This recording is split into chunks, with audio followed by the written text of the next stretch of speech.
Hi, and welcome to Coffee Talk Tuesday. I am Shalise Stevens, and I'm here with my co-host, who is just so funny today, Trip Mitchell.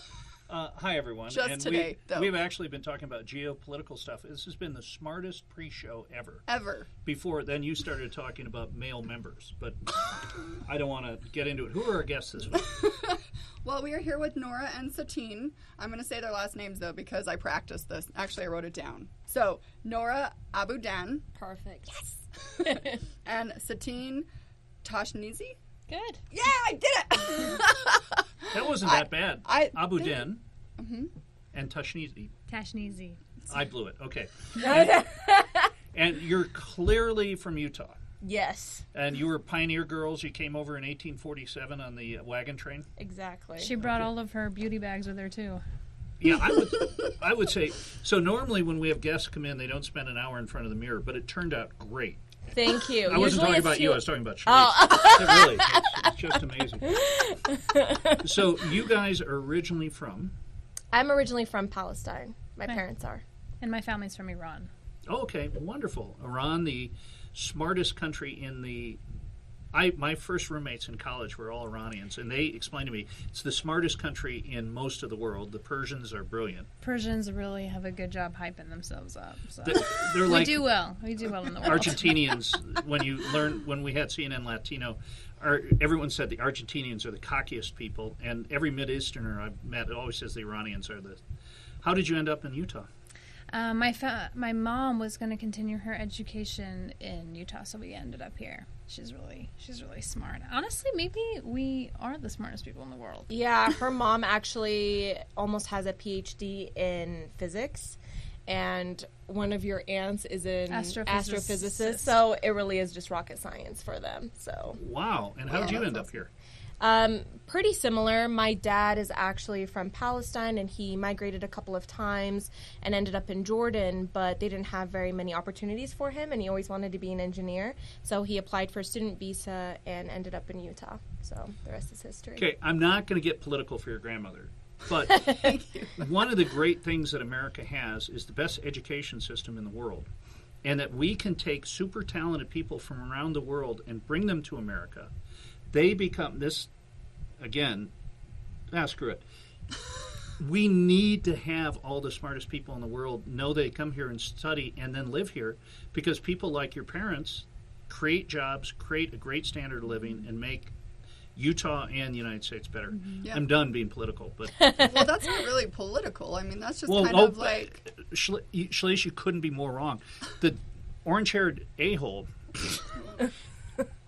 wants to shut down all immigration to the first thing he did was the Muslim ban when he came in. So it is political to a point, and essentially what old idiot does is try to placate his followers by saying that anyone comes in from foreign countries is trying to take your job away and create a lot of strife and tension. So now I'm done. Go ahead. Okay. Sorry. No, well, I'm actually really excited to have you two on because Ahmad, remember Ahmad? He was on our show in March. Wonderful guy. And yes, and he was talking about the Emerald Project. And these are the lovely ladies who are, what are your positions? What do you do? Tell us about that for the people who didn't see the show that don't know. Yeah, it was actually a really good segue with the Muslim ban, because that's actually what inspired the birth of Emerald Project. It happened by accident. So after the Muslim ban, we were devastated, and it directly impacted Satine's family because she's Iranian. And I just remember she was just crying at work and saying, like, why am I not welcomed in my own country? You know, like, this is my home. We I've rehearsed lived in all this, by the way. I don't have these political. I just shoot off my opinion, and this is the first time I've ever been right. So. Yeah, so I'll let her explain her position more, but basically we were just three girls. There's a third co-founder, Faiza Javed, and we were sitting in my apartment, and we were like, let's actually make a change instead of just talking about it. It was impacting us enough, it was hurting us enough, it was hurting our loved ones and our colleagues, that we said, let's just put on a 3-part series and have a dialogue, not pointing the finger, but have Muslims and non-Muslims come together and have a real conversation.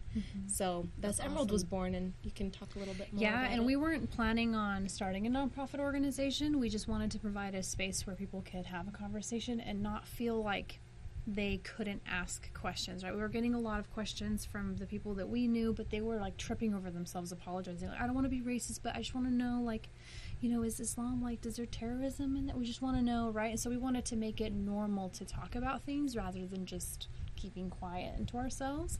And so it wasn't until we got like invited by the FBI and then the UTA, and then we're like, okay, I think it's time we build an organization. Wow. Yeah, just some advice. If you've got a nonprofit 501c3, get your paperwork done before you talk to the FBI. They were, so that's funny that you say that. So our families were all like investigated by the FBI after 9/11 happened. And so when we went there, when they invited us, we were like, this is shady. Like, I was like, what do you, like, just open our file. Like, I don't know what you need to know. Yeah. Right? So, but we went there and they were so kind and welcoming and they wanted to understand. And it took a lot of like vulnerability for like, I think law enforcement to, you know, with that level of history to be able to open up that way. But That's really introduce actually ourselves? awesome. Yeah, go ahead. So my name is Satine Tashnizi and I'm the executive director of Emerald Project. Yeah, and my name is Nora Abudan, and I'm the chief operating officer of Emerald Project. And we founded the organization together. Do you guys raise money? We try. How's that going? We try. It's a little bit difficult at times just because we're a nonprofit and we solely rely on like people who donate or collaborations that we have with different people. Like we did an exhibit with the Utah Museum of Fine Arts up at the University of Utah, and they were incredible to us. Like they provided stipends for speaking at events, and they provided a stipend for the exhibit. You know, of course, we just poured that right back into the organization for our needs. But yeah, we've really just been going with the community donations. You know what's incredible. funny is this place is good luck. We have one of our hosts, Mindy Vincent, who is amazing, and she has an organization called Utah Harm Reduction Coalition. And through this place, she, as a joke, got a penile mask. Literally. Wow. As a joke when the whole pandemic started. So it was a mask with, we're a mature show, penises. And she met one of our other hosts who ended up sewing them for her, John the Bear Apsey, and her foundation made $150,000 profit selling penis masks Wow. around the country. New York Post did an article. So she met through this place, and that ended up being her funding for a year for the Utah Harm Reduction Coalition. So maybe you guys will have the same luck coming into our studio. Well, Yeah, as an hopefully a Islamic different route, organization, Yeah, I don't think we should be benefiting from that type of no, income, But also, I mean, I run a nonprofit too, and I just pulled off a fundraising event during a pandemic, which was pretty that's epic. awesome. Yeah. Good for you. Yeah, and so basically what Shalise did, and this was a great idea, is she auctioned off dates with her. Oh, And so nice. She We has made got, so much money. yeah, and you know, these dates are 20 minutes at a time. I would have thought people would want longer dates, but that was really great. How much money did you raise? $5,000. That's incredible. That's awesome. Wow, It wasn't- congratulations. It wasn't actually the dating thing. It was, we did a motorcycle event, a motorcycle rally. I And it love was that. great. And it was so really cool. awesome. And people are giving. So what I found is that the LDS Church is remarkably progressive at learning more about other religions. Have you gone to the church and tried to get a grant or do something like that? Well, that's a really good question. I think our focus and I mean, we're a team of like 10 now, so we've grown like quite a bit in the last few years. Our priority has been like more so programming and building relationships, and so we haven't directly contacted like the LDS Church, but the LDS Church has been a really positive force for the Muslim community in Utah.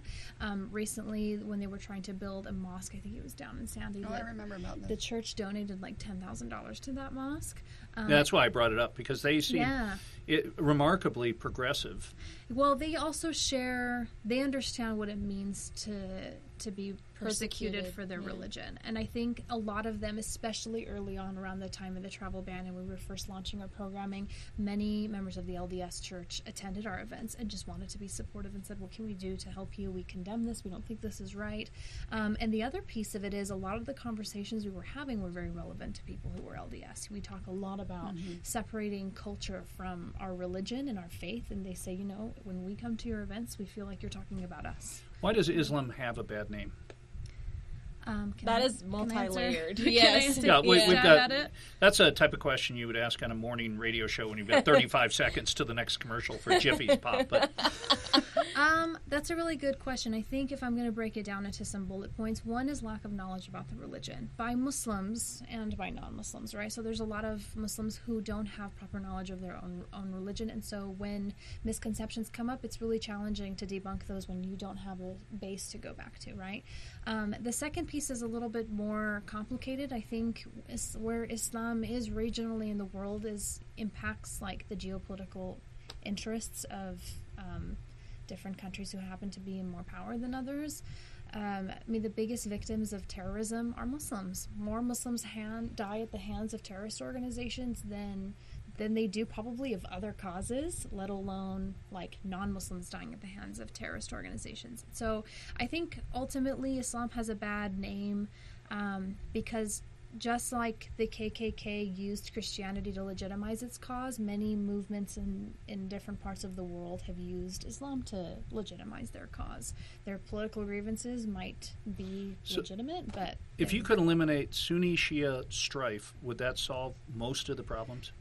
No, I don't think so. Sunni and Shia have far more in common than they do apart. The Sunni-Shia, problem is very politically manufactured. There are some differences, They seem like from a religious standpoint, a very subtle difference. From a religious standpoint, there are subtle differences. The core of their religion, the fundamentals are the same across. They're both part of Islam, but the problems in the conflict you see is very much man-made and political, and so the Sunni states are typically a little bit more pro-Western, correct?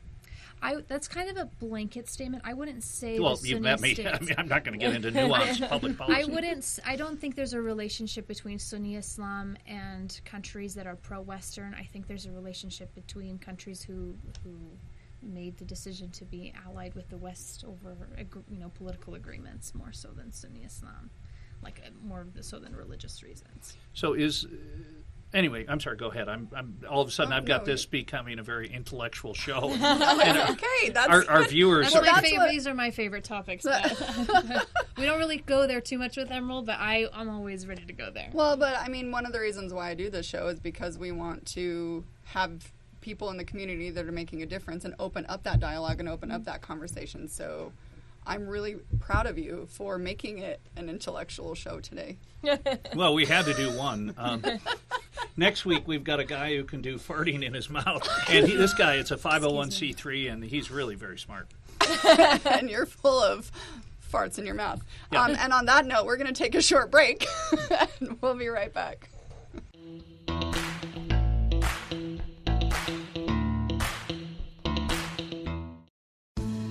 In summer 2004, as a 4-year-old Caleb's body emerged from an overcrowded water park's pool in Utah, every mother's worst nightmare became reality for Shalise Stevens.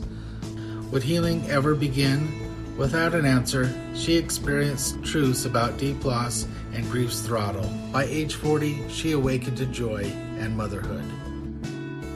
Finding 40, available on Amazon and wherever digital copies are sold.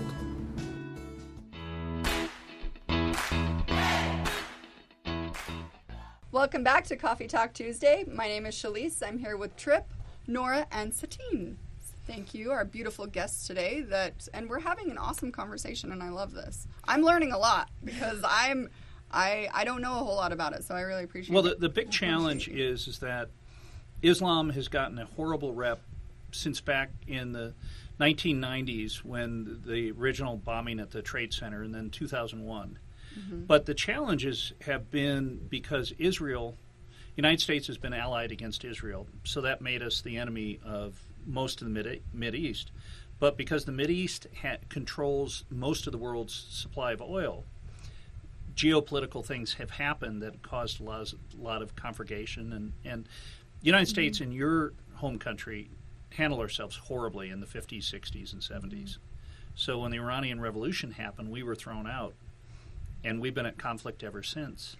Yes. So from Palestinian standpoint, you come from a background of people who have really been treated poorly for the last 2,000 years. And is that tough for you to move to a new country and to adjust to that? Does that affect how you look at things? No, actually. I think that us moving to this country and my dad making the decision to stay here even after he got his degree is beautiful, because America has given me a chance to be able to speak up. You know, if I was still in my home country, I wouldn't have the voice that I have in this land.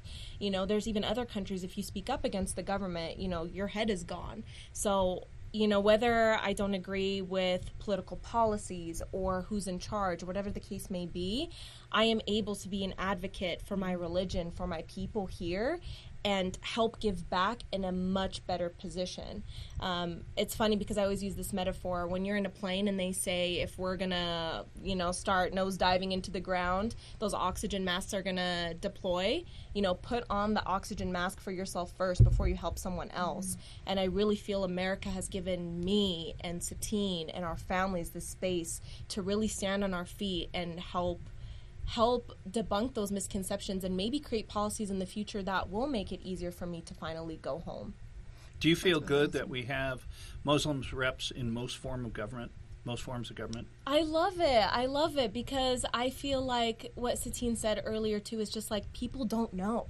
If you don't know a Muslim, if you don't know what we're about, if you don't know what Ramadan is, if you don't know the essence of why we're doing things, you know, I might have questions and be scared too. You know, a lot of times we fear the unknown. But even if you talk to someone, maybe you don't necessarily agree with everything in their faith. Maybe you keep your faith as a Christian or a Mormon or whatever you are, but you're like, I'm not afraid of you anymore. I understand you, and I'm okay living side by side with you. And I think to have people like that in government at the level where they make those policies, at those levels where those things directly impact us, like Satine can't send any kind of care packages back home. You know, there's beautiful rug galleries.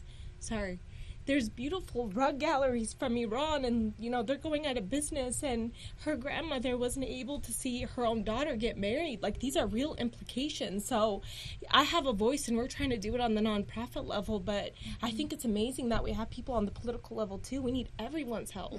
Yeah, I love that. So I have a question going back to what you said about 9/11 and how your families were investigated. Like, how did that, like, impact your life? Like, what was it like on your side of the story? Right. Well, I remember, like, the 9/11 investigation story is probably one of the more transformative moments. Like, probably not at the time, but in the overarching, like, arc of, like, my life, it probably shaped me a lot more than I realized at the time. I mean, I was around, like, 8 or 9. But when the way my parents explained to me what was going to happen and what was happening, I think was really wise. They told me, you know, there are going to be 2 FBI agents. They're going to come ask us questions. But my mom told me, people are really scared right now. And I know you're going to see things on TV and you're going to hear things at school that might be kind of hurtful and it might make you feel a certain kind of way, but don't ever dislike America. This country is incredibly generous. This country took care of us. And she said, always take care of America because it took care of us. Oh, that's so pretty. And so, I love that. And those, I mean, the FBI agents who came were really kind to us. They were apologetic from the moment that they came in, and they asked a lot of questions. How often do you go to, how often do you call Iran? What do you talk about? What is this? Why are you, tell us about your relationships and everything. But at the end, they said, we're sorry. People are really scared right now, and you guys are model immigrants that the rest of the country should follow. Ironically, it was not Iranians in any way, shape, or form. I know. Zero to do with 9/11. Exactly. In fact, I think Iran was, like, fined. They had to pay, and Iran and the people who hijacked the airplanes are, like, not on good terms, so it was kind of awkward.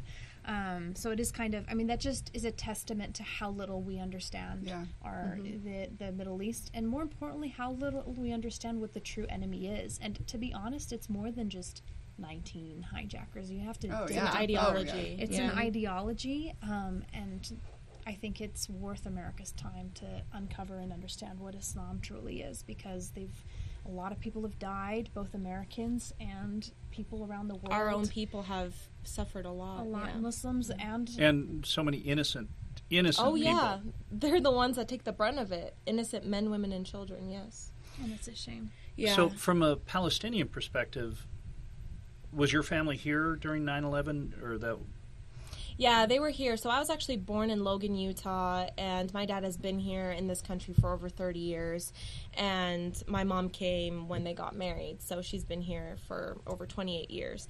But yeah, so we were here for a while when 9/11 hit, and I was about the same age. I was in 3rd grade, so maybe like 9 or 10 years old. And I didn't really understand what was going on. I remember my dad was on a business trip. I believe he was in Maryland, and then my mom was just freaking out, saying, I don't know when he's going to come home. I don't know what's going to happen. Because flights stopped right then. That day. Exactly, yeah. And my dad is Middle Eastern, and he looks Middle Eastern, and he needs to travel back home. What's going to happen to him? So it's just interesting when the finger is pointed back at you, because when 9/11 happened, our home was attacked. That was our our country too. Those Yeah. are our Twin Towers. Yeah, so it was just very interesting where it's like, so what are you up to? So it was a very interesting experience, but I love something that we actually talked about together, and Satine has this like quote, you can like correct me on it, but she said something to the effect of like, the FBI hosted us for a conversation, but this time they didn't want to know what we were up to, but they wanted to know like how we could help. So that's something beautiful. Yeah, and that really is. It was that whole FBI experience, I think, was, I don't want to say healing, because I don't think I was traumatized, but it was really full circle. I think after the travel ban and the Muslim ban, like right now at this current state, every identity I have is banned. I'm banned for being an American in Europe. I'm banned for being an Iranian here, and we're banned for being Muslim. Yeah. Right? So like there's a lot of contention there. But I mean, when I told you my mom told me to take care of America, I mean, this is us. This is our way. Repeat Taking our way. what your mom said again. That's amazing. She said, no matter what they say to you and what you hear, don't ever hate America, because America is a generous country, and it took care of us. Take care of America the way America took care of us. So, interestingly enough, what's happened in the Mideast is being duplicated here now, where we're letting some fringe people speak for all Americans, some wackadoodles that we have on the right. And in the Mideast, a very fringe, small, infinitesimally small group of people are affecting how the rest of the world looks at the Mideast. And that's really unfortunate. And at Islam, right? So I think that's true. Like, you know, when other people talk to us that are abroad about America and they say things about Trump, well, Trump doesn't represent the whole United States. I mean, nothing truly represents the whole thing, right, of anything. So I think the skill set and the toolbox is what's important to build right now. I think we don't have the tools to seek the bigger picture and understand the full context of anything, right? And I think we're agree. humans. You know, we like, the world is really big, America's really big. This is a huge country with lots of people that are very different, and it's okay that we disagree. It's okay that people, you know, we don't have to all be the same, but we do need to know how to talk to each other. We do And need respect to be, each other. We do need to know how to be comfortable being different. I think something that America kind of pioneered is, I think this is one of the only countries, and the first one, that had to have a lot of very different people living inside of it at one time. And you've seen a lot of conflict come out of that, but there's a message that was promoted of like, you know, we're all the same, diversity is important, inclusion matters, but we were almost like told, you know, just accept your neighbor. But I think we've outgrown that, which is kind of a sign of progress. Like, the fact that we are offering a nuanced context to these conversations means America, for all the drama you see and all the conflict and all of the wackadoodle, as you say, that you do see, is moving in a positive direction. By the way, that's the first time this show, the term nuanced context has been used on this show, or ever with me. Thank you. I'm That's what we try. I mean, honestly, that's the whole point of Emerald Project. We pride ourselves on offering nuance to the conversation. It is not, a lot of movements try to normalize Muslims, which is so important when all of the media, all it reflects is Muslims, you know, looking like terrorists, right? That's, normalization is important, but what's been missing for so long that Emerald Project is committed to offering is nuance and context. And this is so minor, and I'm sorry for throwing this out there, but I felt so bad. On 9/11, we were over in Maui shooting a scuba show. Wow. And we were the first flight coming back on the subsequent Sunday. We flew back to L.A. and then on to Vegas. And there was a Muslim family on the plane, and I felt so bad. It was mother and father and 2 kids, and the amount of scorn and it and the searching and what they went through and they got off the flight in LA and didn't go on to Vegas with the rest of our crew, but that to me was so horrible. And the situation that Muslims go through in this country, and hopefully we will, through hard work, people like yourselves and thousands of great groups, and I grew up in Michigan, which is the largest outside Detroit in Dearborn, Michigan. Yeah. Lots of Muslims there. Right. Yeah. tons, and what they went through. And there was a famous story about a Boy Scout leader who had binoculars up by the Mackinac Bridge, and he was arrested. You know, he was trying to help his troop out. So we've gone through a lot. Now, Right. Well, and I think you're right though. With like sometimes the pendulum needs to swing all the way on the other side to start opening up those conversations to bring it back down. And I really think that's a really great thing to think about. And what kind of help could people who are watching this show do? What do you guys need? I appreciate that question a lot. I think That's why you gave it to me. For the record, I gave no question. I'm just kidding. I think what would be really helpful is one, be open. If you see a Muslim, think about, maybe accept that maybe you don't, for however progressive or open you might be, maybe you don't understand the full story, and be willing to hear something different, and more importantly, connect with other Muslims. I think on an organizational level, follow us obviously on Instagram and our page. We do a lot of projects locally in Salt Lake Valley to help Salt Lake Valley be a better home to Muslims and help Muslims practice Islam. Something we're working right now is working with businesses to commit to allowing their Muslim employees time to pray. The 5 daily prayers are obligatory in our faith, and so as a business to be able to offer that's something that anyone watching could maybe turn to their employer and say, what are we doing in our workplace to help Muslims feel more comfortable? We know people who are hijabis, but they take it off because they don't feel comfortable, and so talking to a Muslim and saying, look, and I've had so many amazing people around me say, hey, do you need to pray in my office? Do you feel comfortable? Are you not wearing hijab because you don't want to? Or because you feel like you can't? Or during Ramadan when Muslims fast, should we not eat around you? I mean, obviously every Muslim will say, no, it's okay, you can eat around me, I'm fine. But those type of proactive offering to your Muslim neighbors, I think is a huge, huge thing. Yeah, I echo what Satine says, and even just having a basic conversation, like during Ramadan, my bosses have been amazing. They're like, look, we know your productivity is not going to be the same because you don't eat or drink anything for several hours, and because we fast from dawn till dusk. So they were like, okay, what do you need from us? Do we need to shorten your hours? What do we need to do to best accommodate you? And even just that, like on a team level, made me feel so accepted and so accommodated that I'm not being held to the same standard as everyone who has food in their belly, That's where we are with Shalise with drinks. When her probation officer is coming by and she can't drink on that show. Yeah, they're looking out for me. That's hilarious. Actually, if you...